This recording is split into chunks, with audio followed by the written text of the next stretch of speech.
நாட்டின் பல பகுதிகளில் திடீர் மின்தடை. அரசு தொழிலுக்காக காத்திருப்போருக்கு வெளியான முக்கிய அறிவிப்பு.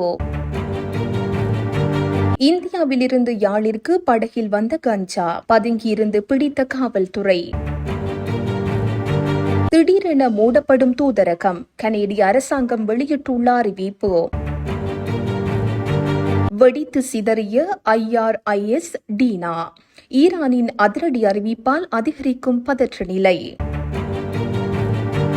இந்தியாவில் கரையொதுங்கிய காணாமல் போன யாழ் மீனவர்கள் காவல் படையினரால் கைது.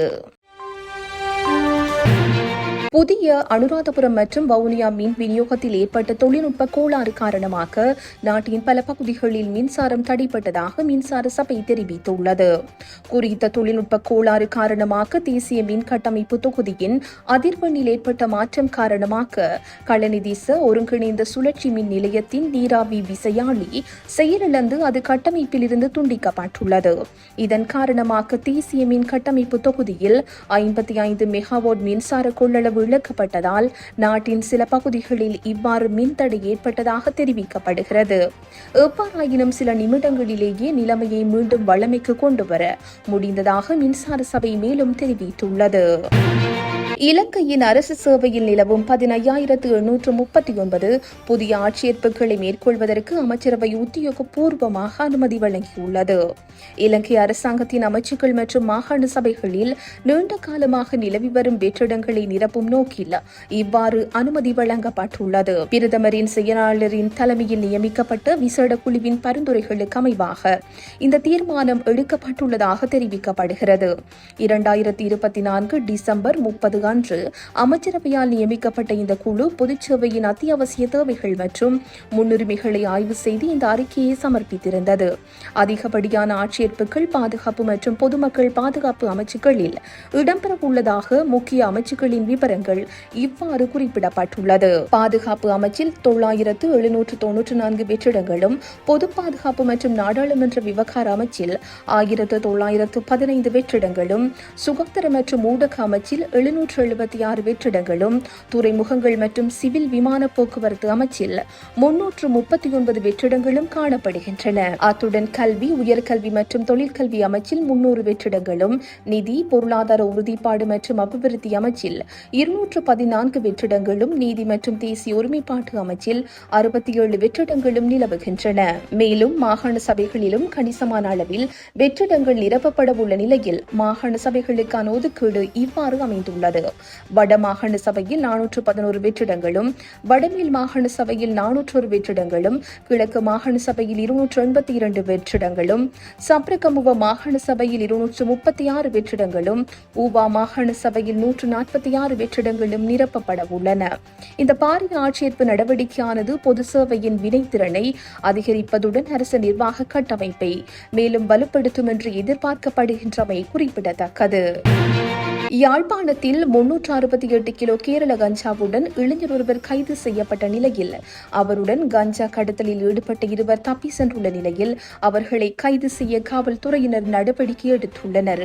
இந்தியாவிலிருந்து கேரள கஞ்சாவை படகில் கடத்தி வருவதாக ஊர்காவல்துறை காவல்துறைக்கு கிடைத்த ரகசிய தகவலின் அடிப்படையில் காவல்துறையினர் விசேட நடவடிக்கையை மேற்கொண்டனர். பதுங்கியிருந்த காவல்துறையினரால் ஒருவர் மடக்கி பிடிக்கப்பட்டு படகில் மூவர் கஞ்சாவை கடத்தி வந்து கரை சேர்க்க முற்பட்ட வேளை கரையில் பதுங்கியிருந்த காவல்துறையினர் அவர்களை கைது செய்ய முற்பட்ட வேளை மூவரும் தப்பியோட முயன்ற நிலையில் ஒருவரை மடக்கி பிடித்ததுடன் மற்ற இருவரும் அங்கிருந்து தப்பி சென்றுள்ளனர். கடத்தி வந்த கஞ்சா பொதிகள், கடத்தலுக்கு பயன்படுத்தப்பட்ட படகு மற்றும் அதற்கான வெளியிணைப்பு இயந்திரம் என்பவற்றுடன் கைது செய்யப்பட்ட நபரை ஊர்காவல்துறை காவல் நிலையம் கொண்டு சென்றுள்ளனர். கைது செய்யப்பட்ட நபர் ஊர்காவல்துறை காவல் நிலையத்திற்கு கொண்டு செல்லப்பட்டுள்ளார். கைது செய்யப்பட்ட நபர் வேலணை பகுதியைச் சேர்ந்த 35 வயதுடைய என தெரிவித்த காவல்துறையினர் அவரிடம் மேலதிக விசாரணைகளை முன்னெடுத்துள்ளதாகவும் தப்பியோடிய நபர்களை கைது செய்ய நடவடிக்கை எடுத்துள்ளதாகவும் தெரிவித்துள்ளனர். சவுதி அரேபியா ரியாத்தில் உள்ள கனடா தூதரகம் மூடப்படுவதாக அறிவித்துள்ளது. தற்போதைய சூழ்நிலை காரணமாக இன்று மூடப்படுவதாக தெரிவிக்கப்பட்டுள்ளது. அத்துடன் மார்ச் 6 வெள்ளிக்கிழமை வரை அனைத்து நேருக்கு நேரான சந்திப்புகளும் ரத்து செய்யப்படுவதாக தூதரகம் தெரிவித்துள்ளது. மத்திய கிழக்கில் போர் பதற்றம் அதிகரித்து வரும் நிலையில் பாதுகாப்பு கருதி இந்த அறிவிப்பு விடுக்கப்பட்டுள்ளது. ஈரானிய கப்பலை மூழ்கடித்ததற்கு அமெரிக்கா மிக மோசமாக வருத்தப்படும் என்று ஈரான் அறிவித்துள்ளது. இந்திய பெருங்கடலில் ஈரானிய போர்க்கப்பலான தேனாவை அமெரிக்கா எந்தவித முன் அறிவிப்பும் இல்லாமல் தாக்கியது. இதனைத் தொடர்ந்து அதன் விளைவுகள் குறித்து ஈரான் வெளியுறவு அமைச்சர் அப்பாஸ் அராக்ஷி கடும் எச்சரிக்கை விடுத்துள்ளார். மேலும் அந்த கப்பல் இந்திய கடற்படையின் விருந்தினராக சென்றிருந்தது என்றும் குறிப்பிட்டுள்ளார். இது தொடர்பில் அவர் வெளியிட்டுள்ள எக்ஸ்தள பதிவில் அமெரிக்கா தான் அமைத்த முன்னுதாரணத்திற்கு கடுமையாக வருத்தப்படும் என்று அப்பாஸ் அரக்ஷி தெரிவித்துள்ளார். நேற்று வளைகுடாவில் இருந்து ஆயிரக்கணக்கான மைல்கள் தொலைவில் உள்ள இலங்கையின் தெற்கு கடற்கரையில் ஈரானிய கப்பலை அமெரிக்க நீர்மூழ்கி கப்பல் தாக்கியமை பதற்றத்தை அதிகரித்திருந்தமை குறிப்பிடத்தக்கது. யாழ்ப்பாணம் காங்கேசன்துறை ஊரணி கடற்பகுதியிலிருந்து கடந்த வெள்ளிக்கிழமை மீன்பிடிக்க சென்ற மீனவர்கள் 2 காணாமல் போன நிலையில் தமிழ்நாடு அரியமான் கடற்பரப்பில் வைத்து தமிழ்நாடு கடலோர காவல் படையினரால் கைது செய்யப்பட்டனர். குறித்த சம்பவம் தொடர்பில் தெரிய வருகையில் கடந்த வெள்ளிக்கிழமை குறித்த 2 மீனவர்களும் மீன்பிடிக்க சென்ற நிலையில் அவர்களின் படகு பழுதடைந்து இந்திய கடல் எல்லைக்குள் சென்று கொண்டிருந்தது. இதனை அவதானித்த இந்திய மீனவர்கள் குறித்த படகினை தமது விசைப்படகால் இழுத்து சென்று மீனவர்களுக்கு உணவும் நீரும் வழங்கி இலங்கை கடல் எல்லையில் விட்டுவிட்டு சென்றனர். பின்னர் கடல் அலையினால் அடித்து செல்லப்பட்ட படகு மீண்டும் இந்திய கடல் எல்லைக்கால் சென்ற நிலையில் இன்றைய தினம் வியாழக்கிழமை 7வது நாள் தமிழ்நாட்டின் வடகரையில் மீட்கப்பட்டுள்ளனர். இந்நிலையில் தமிழ்நாடு அரியமான் கடற்பரப்பில் வைத்து தமிழ்நாடு கடலோர காவல் படையினரால் இவர்கள் கைது செய்யப்பட்டுள்ளனர். இத்துடன் இன்றைய பிரதான செய்திகள் நிறைவு பெறுகின்றன. உச்சி மீது வானிடிந்து வீழுகின்ற போதிலும் அச்சமில்லை.